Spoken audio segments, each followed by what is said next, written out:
ഈ ചിരിയുടെ ഭംഗി ഇരട്ടിയാവാൻ പോവാണ് കേട്ടോ. കാര്യം എന്താന്ന് മനസ്സിലായോ? മറ്റൊന്നല്ല, ബ്രേസസ് ഇടാൻ വേണ്ടിയിട്ട് പോവുകയാണ്. അപ്പൊ എന്തായാലും അത് ഇട്ട് കഴിഞ്ഞിട്ടെങ്കിൽ കുറച്ച് ദിവസത്തേക്ക് മന്തി ഒന്നും കഴിക്കാൻ പറ്റില്ല. അതുകൊണ്ട് തന്നെ മന്തി കഴിച്ച് വയറ് നിറച്ചതിന് ശേഷം നമുക്ക് പോവാം എന്നായിരുന്നു തീരുമാനം. അങ്ങനത്തെ നല്ല കിടിലൻ മന്തിയൊക്കെ കഴിച്ച് നമ്മൾ ഇതാ ഹോസ്പിറ്റലിൽ എത്തിയിട്ടുണ്ട്. ആരും കൂളായിരുന്നു കേട്ടോ. എന്തായാലും നല്ലൊരു കാര്യത്തിന് വേണ്ടിയല്ലേ. അങ്ങനെ കുറച്ച് സമയത്തെ പിടിവലികൾക്ക് ശേഷം സംഭവം ഫിറ്റ് ചെയ്തിട്ടുണ്ട്. ആഹാ, എന്താ ഒരു ചിരിയില്ലേ. ഇനി എന്തായാലും ഒരു വർഷത്തേക്ക് ഇങ്ങനെയൊക്കെ തന്നെയാണ്.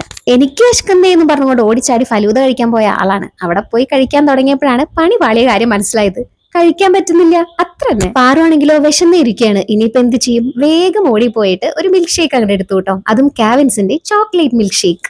ഇതിന്റെ സ്പെഷ്യാലിറ്റി എന്താണെന്നറിയോ? Super thick and super tasty ആണ്. നല്ല തിക്കായിട്ടുള്ളത് കൊണ്ട് തന്നെ നമ്മളുടെ ചെറിയൊരു വിശപ്പൊക്കെ മാറ്റാനുള്ളതെല്ലാം ഈ ഒരു മിൽക്ക് ഷേക്കിലുണ്ട് കേട്ടോ. പ്രതുവിന്റെ ഏറ്റവും ഫേവറേറ്റ് ഫ്ലേവർ ആണ് കേട്ടോ ചോക്ലേറ്റ് മിൽക്ക് ഷേക്ക്. ഒരു ചോക്ലേറ്റ് ബ്രാന്തിക്കുട്ടിയാണ് അത്. അതുകൊണ്ട് തന്നെ ഭയങ്കര ഇഷ്ടമാണ് ഈ ഒരു ഫ്ലേവർ. ഇത് നമ്മുടെ അടുത്തുള്ള സ്റ്റോറുകളിലൊക്കെ വാങ്ങിക്കാൻ കിട്ടും കേട്ടോ. അതുപോലെ തന്നെ സ്വിഗ്ഗി, ഇൻസ്റ്റാമാർട്ട്, സെപ്റ്റോ, ബ്ലിങ്കിറ്റ് ഇതിലൊക്കെ അവൈലബിൾ ആണ്.